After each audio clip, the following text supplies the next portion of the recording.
Hi everyone. My name is Maddie Hollis. I'm 26 years old and for 11 years I was the built-in nanny, maid, and cook for my own family. And nobody ever once called it that. Not my parents. Not my siblings. To them it was just Maddie being Maddie. It was just what I did. Nobody was paying me. Nobody was thanking me. I didn't even realize how strange it was until I left, and the whole house fell apart in about 9 days. I want to tell you the whole thing, from the beginning, because the ending doesn't mean anything if you don't understand what it took to get there. And I promise you, by the time I get to the part with the binder, you're going to understand exactly why I did what I did. Before I start, let me ask you something. If you grew up as the responsible one in your family, the one who never got asked if you were okay, just asked what was for dinner, you already know where this story is going. Stay with me anyway. It gets worse before it gets better. Part 1. The good daughter. I was the oldest of 3. My brother Caleb is 2 years younger than me. My sister Vanessa is 5 years younger. From the outside, we looked like a normal upper-middle-class family in a suburb outside Columbus, Ohio. My dad Rick worked in insurance sales. My mom Denise did books for an accounting firm part-time. Nice house, nice cars, church on Sundays. What you couldn't see from the outside was how the house actually ran. It ran on me. It didn't happen all at once. That's the thing nobody tells you about parentification, the actual clinical word for what happened to me. I found it years later, in a community college psychology class, staring at the definition on a projector screen and feeling my stomach drop because it described my entire childhood in one paragraph.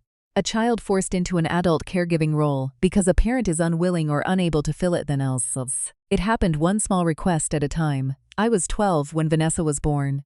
My mom went back to work 3 months later, and it was decided without anyone ever saying it out loud that I would help out after school, just until mom got home, just for an hour. An hour became 2. 2 became, can you just start dinner if we're running late? By 14, I was the primary caregiver for a 2-year-old, 4 days a week, from 3:30 until my parents finally walked in around 7. Nobody sat me down and announced it. It was death by 1,000 small asks. Can you just this once? You're so good with her. I don't know what we'd do without you. I heard that last one hundreds of times growing up, and for a long time, I actually thought it was a compliment. By 14, I'd quietly quit track, a sport I loved, one I was genuinely fast at. Practice ran until 5:30, and Vanessa needed picking up at 4, and there was nobody else. My mom asked me over breakfast, casually, like she was asking me to pass the syrup, if I could take a break this season, just to help out more. I said okay. I always said okay. My coach called the house asking if everything was all right. My mom told him I'd lost interest in sports. I was standing right there. I didn't correct her. That's age 14. I promise you it gets worse. Part 2. By 16, I was cooking dinner most nights too, because my mom's job had crept up to full-time and my dad's sales job kept him out until 7 or 8. Closing deals, something I now have real questions about, but that's a different story. I ran a schedule like a small logistics company. Vanessa picked up at 4, snack at 4:15, homework hers, mine happened after everyone was asleep, until 5:30, dinner prep at 5. Caleb needed rides to baseball twice a week, which I also handled, on my learner's permit, technically illegally, with my mom in the passenger seat scrolling her phone. Laundry happened Sundays. All of it, everyone's. I learned to iron my dad's dress shirts at 16 while he watched football in the next room. One night sticks with me more than any other. I was 17, and I had a chemistry test the next morning I hadn't studied for. Because Vanessa had a fever, and I'd spent the evening giving her lukewarm baths and monitoring her temperature, while my mom was at a work dinner and my dad was unreachable, which I now understand meant his phone was off on purpose. Around 10 p.m., after Vanessa finally fell asleep, my mom came home and found me at the kitchen table, exhausted, textbook open. She looked at the messy kitchen and said, "Maddie, did you not do the dishes? Not how's Vessa, not are you okay?" I told her Vanessa had a fever, and my mom sighed, this exhausted. Put upon sigh and said, "I work all day too, you know. I just need this house to not fall apart while I'm gone." I got a 41 on that test. My mom found out 2 weeks later and grounded me from my phone. She never once asked why my grades were slipping. It was just Maddie being a bad student. That's the first time I heard the phrase that would follow me for the next 8 years. Part 3. Not collegma serial junior year, my guidance counselor called me in to talk about college applications. She'd noticed a pattern in my grades, strong freshman year, then a steady decline. She asked if everything was okay at home. I lied and said everything was fine. I was too ashamed to explain I hadn't had time to properly study in 3 years because I was raising my little sister. That night my mom brought it up at dinner. The counselor had called her too. For one stupid, hopeful second, I thought maybe someone had finally noticed. Instead, my dad set down his fork and said, "Well, we always knew you weren't really college material, Maddie. Some people are more hands-on. Sit with that sentence. We always knew. Not your grades have slipped, let's figure out why." Like it had been decided about me before I was born. My mom nodded along and added, "Vanessa's the smart one. Caleb's the athletic one. She paused, searching. You're the one who keeps things running. Not a compliment, a job description. Unpaid." I said, "Okay. If you've ever been assigned a role in your family before you got a say in it. The smart one, the difficult one, the responsible one. I think more people carry this than anyone admits." I graduated with a 2.9 GPA and never applied to a single college. Caleb applied to 6 schools senior year and got into 4. My parents threw him a party. Balloons, my mom crying happy tears. I made the cake myself, frosting it alone at 11 p.m. the night before while everyone slept, thinking very clearly, this is insane. And then going to bed and not letting myself think about it again for 6 more years, because that thought was too big to hold. Part 4. The housekeeper years. Caleb left for Ohio State that fall. I was 18. Instead of my responsibilities shrinking, they grew. There was suddenly a Caleb-shaped hole in the household labor, and guess who filled it? I got a part-time job at a drugstore, allowed only as long as it didn't interfere with things at home. I gave my parents gas money for the car I was still paying off myself. I was working a job, running the household for free, and paying my parents for the privilege of driving a car I bought. By 20, my days looked like this. Up at 6, breakfast for whoever was around, drop Vanessa at middle school on my way to my shift, work until 3, pick Vanessa up, homework, dinner, clean up. Sundays were laundry for 4 people, meal prep, and grocery shopping off a list my mom texted from work. No title, no paycheck, not even a birthday acknowledgement that I was functionally running a household of 4 at 20 years old. Vanessa, meanwhile, was 13 with 0 chores. When I gently asked my mom if Vanessa could learn to help with dinner sometimes, she said, "She's got a lot going on with school. I don't want to overwhelm her." Vanessa had honors classes and travel soccer. I'd had a fever-sick toddler and a chemistry test at 17, and nobody had asked if I was overwhelmed. Small cruelties piled up, ones I don't think my family even registered as cruel, because to them, I wasn't a person with feelings. I was infrastructure. Vanessa would leave dishes in the sink saying, "Maddie will get it," the same tone you'd use about a dishwasher. My dad started introducing me to relatives as the manager of the house, laughing, and everyone laughed along, and I smiled, because that's what you do, while something in my chest curled up small and hard like a fist. If you grew up like this, I see you. Keep listening. It's not the end of the story. Part 5. The thing with Vanessa. Vanessa was 17. I was 22. She'd started applying to colleges, ambitious ones, pre-med, and she genuinely had the grades for it. My parents were completely invested in a way they'd never once been invested in mine.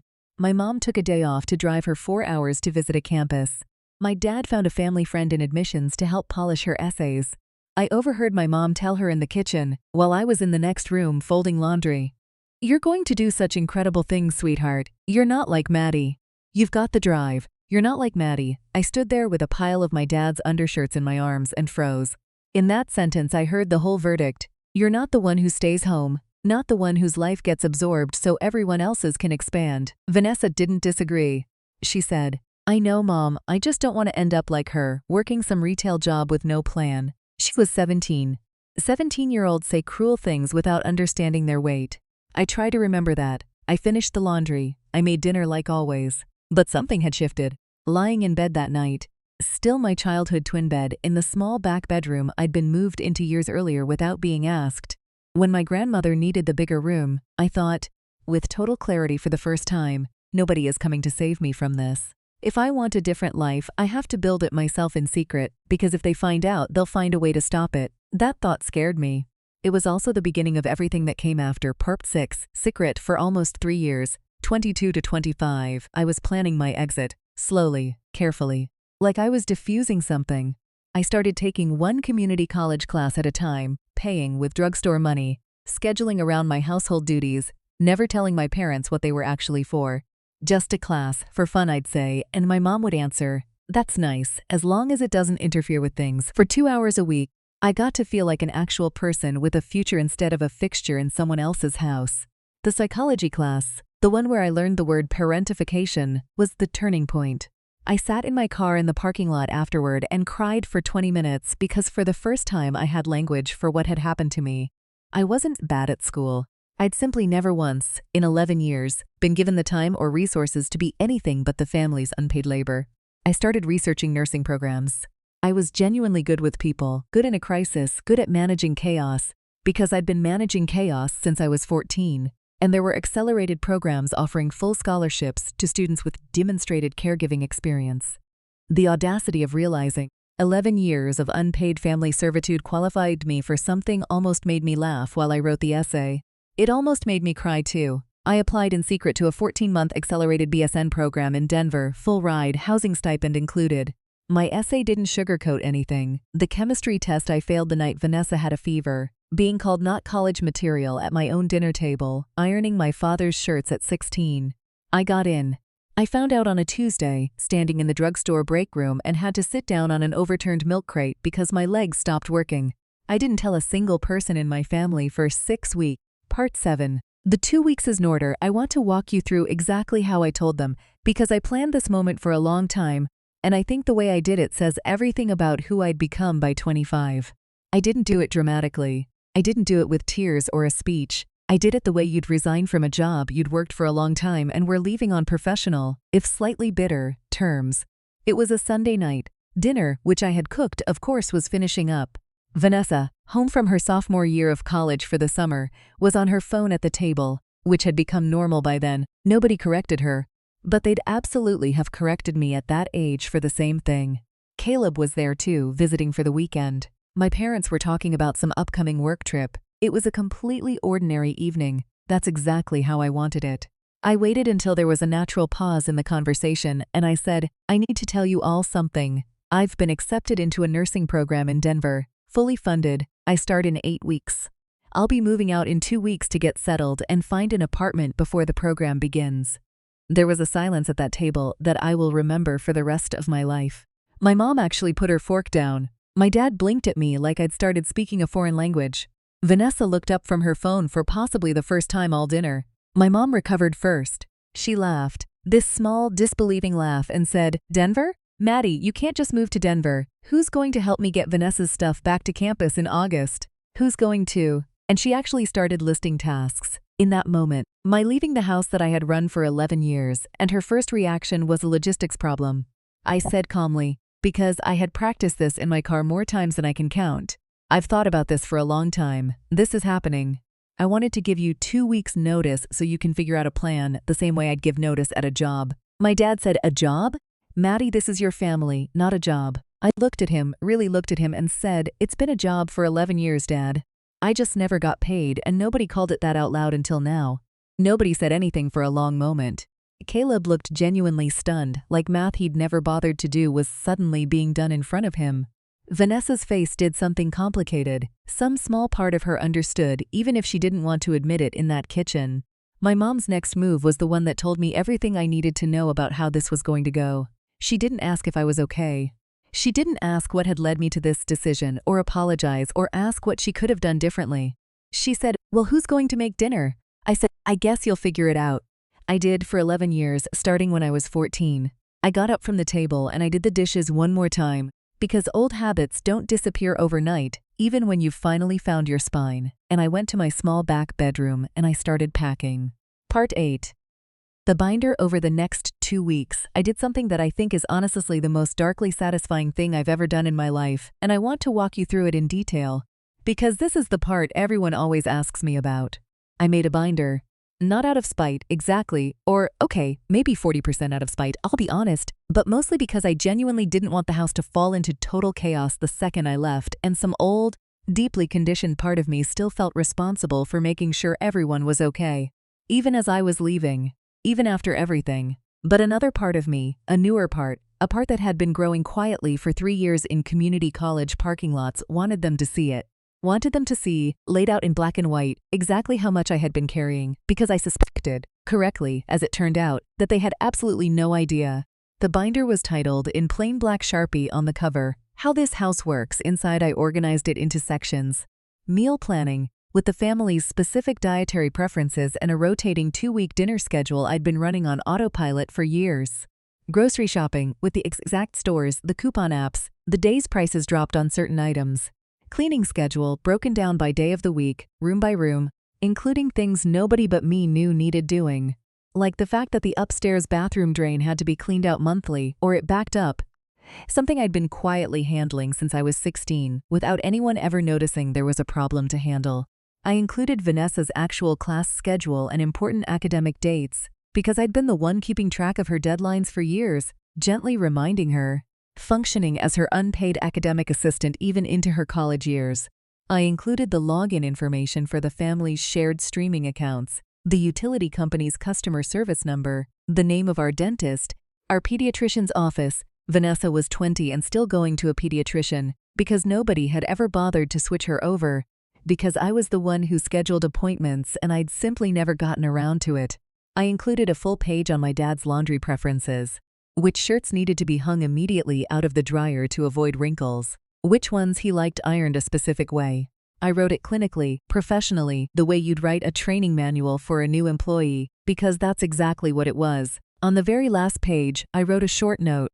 I've thought a lot about whether to share the exact words, and I think I will because I think it matters.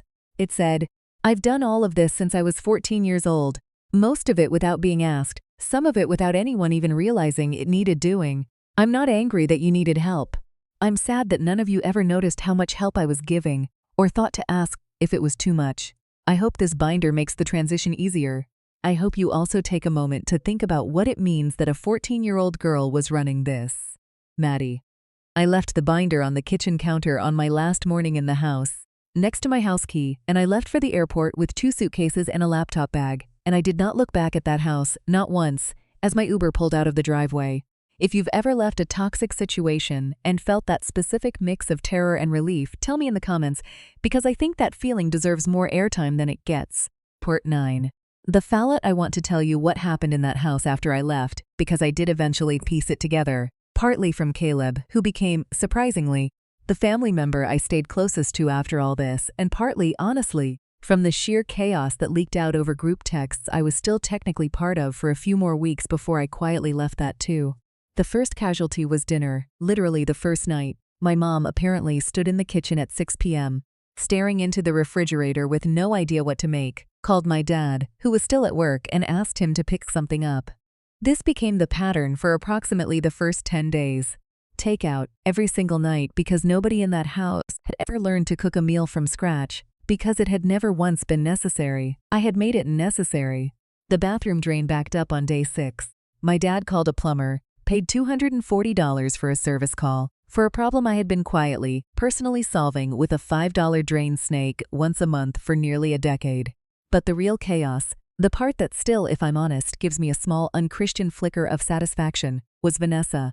Vanessa was 2 years into a 5-year PhD track in molecular biology on a research assistantship living 4 states away. About 3 weeks after I left, my mom called her in what Caleb described to me later as a full-blown panic.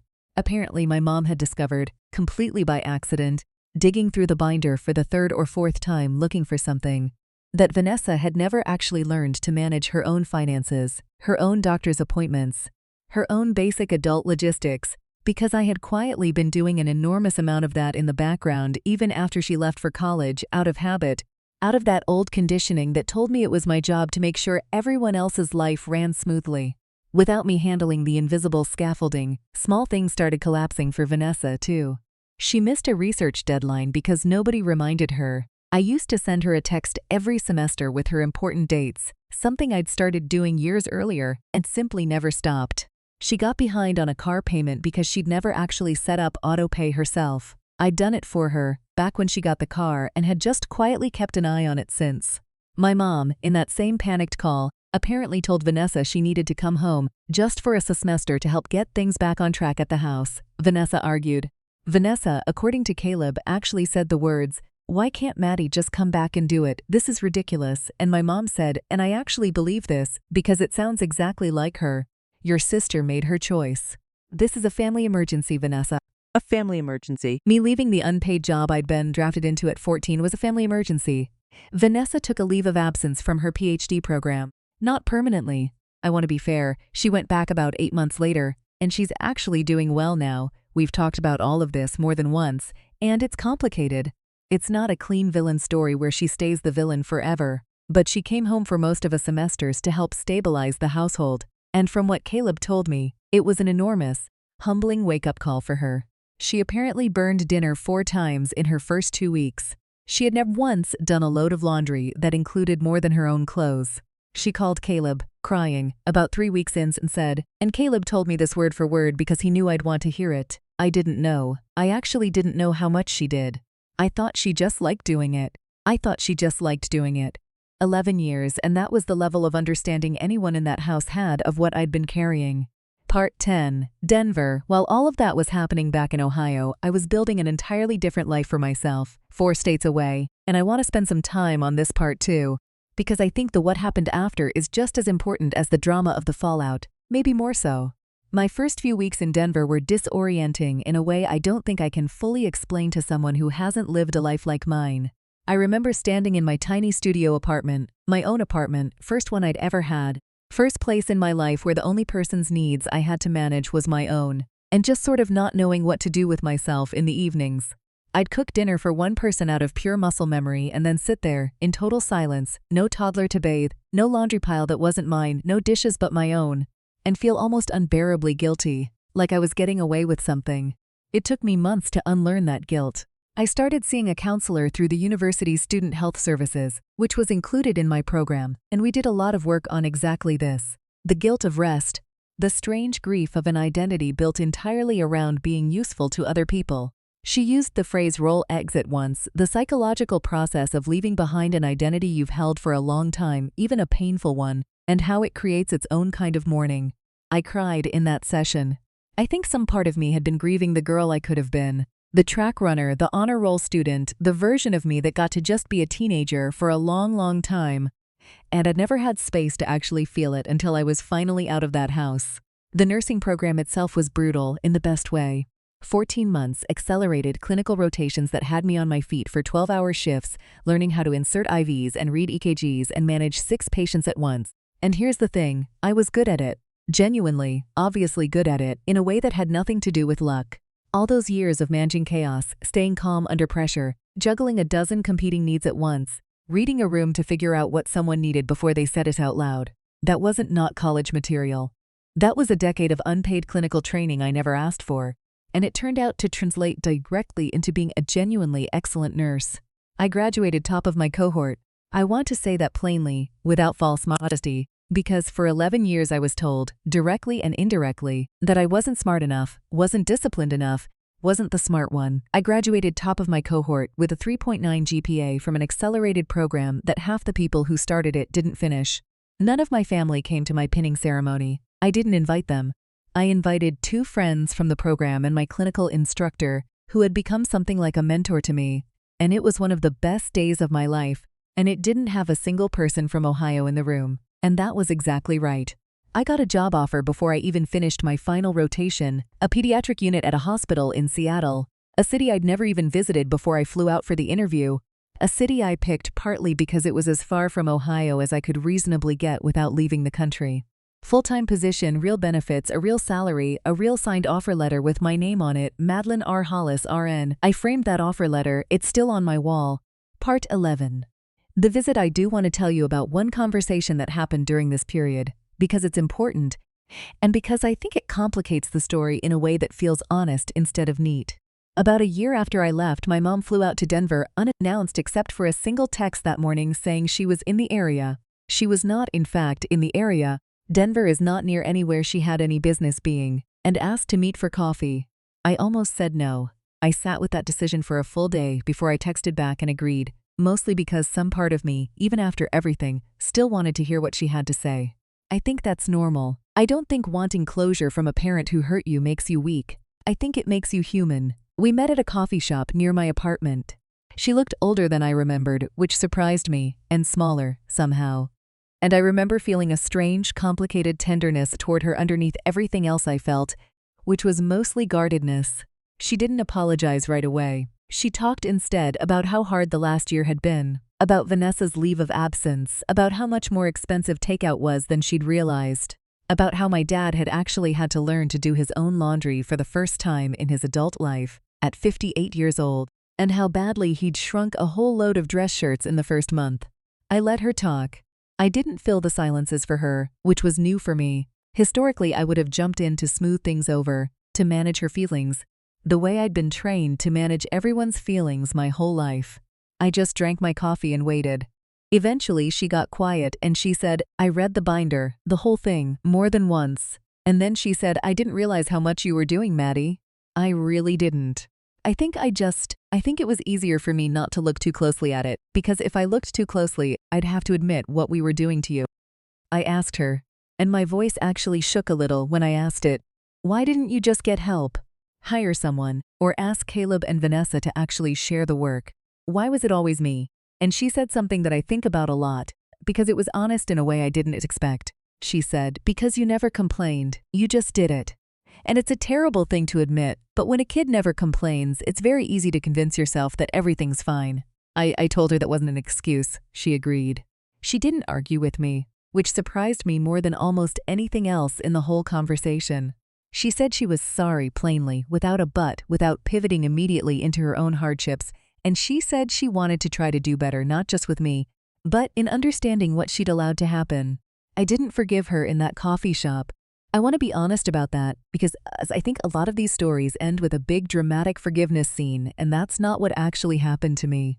What happened was smaller and slower. I told her I appreciated her coming, and that I needed time, and that going forward, if we were going to have any kind of relationship, it wasn't going to look like it used to. I wasn't going to be the family's free labor anymore, not even emotionally, not even long distance. She said she understood. We hugged briefly at the door and she flew home the next morning. We talk now, maybe once every couple of weeks. It's not perfect. It's not the relationship either of us probably wishes we had. But it's honest. In a way, our relationship never was when I lived under her roof, and I think that honesty is worth more than the fake, exhausting closeness we used to have. Part 12, Where Everyone Landed. Let me tell you quickly where everyone ended up, because I know you're curious, and because I think it matters for the ending. Caleb, my brother, actually became one of the people I'm closest to in my family now. He was the one, out of everyone, who called me about 8 months after I left and said plainly, "I think we really messed up with you. And I'm sorry I never said anything when we were kids." He didn't do anything to stop it back then, he was a kid too. But he was the first one to actually name it out loud without me having to drag it out of him.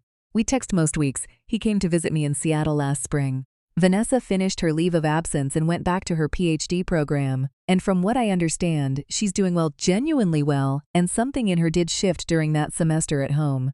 She sent me a long message about a year after I left, I still have it saved, that started with, "I owe you an apology I don't think I can ever fully make up for," and went on for several paragraphs about the semester she spent trying to run a household and realizing how much she'd taken for granted, how much she'd looked down on me without ever once asking what my life actually looked like.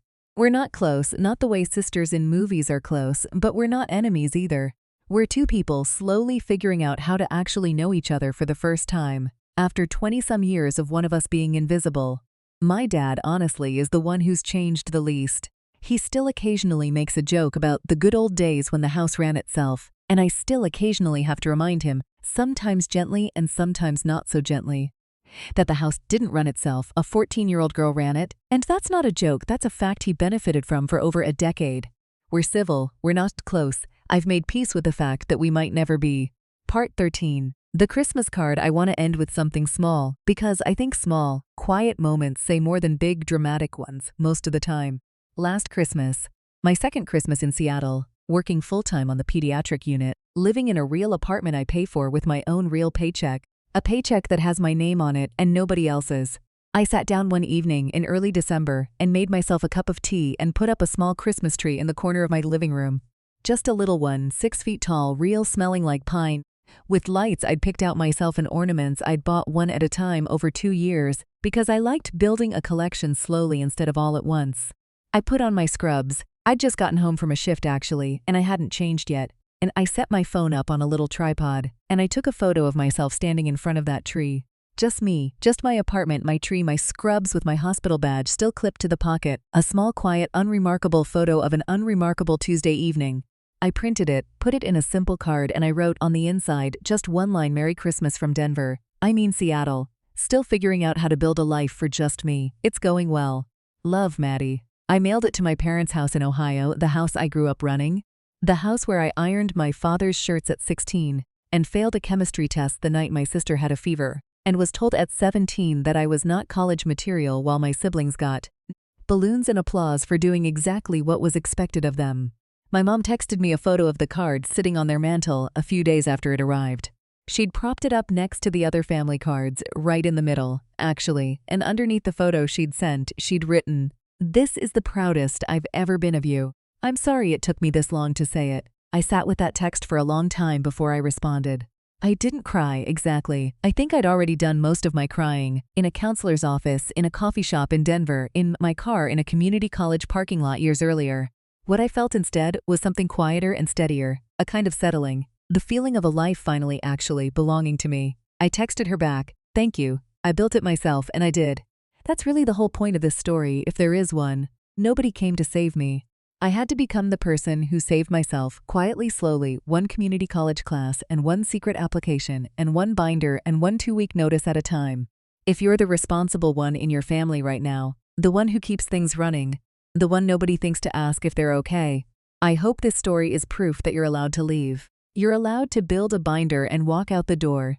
You're allowed to let the people who relied on you figure it out without you. Even if it's hard for them, even if they call it dramatic, even if they call it a family emergency. Your life is not a job you signed up for. You're allowed to quit. Thank you for listening to my story.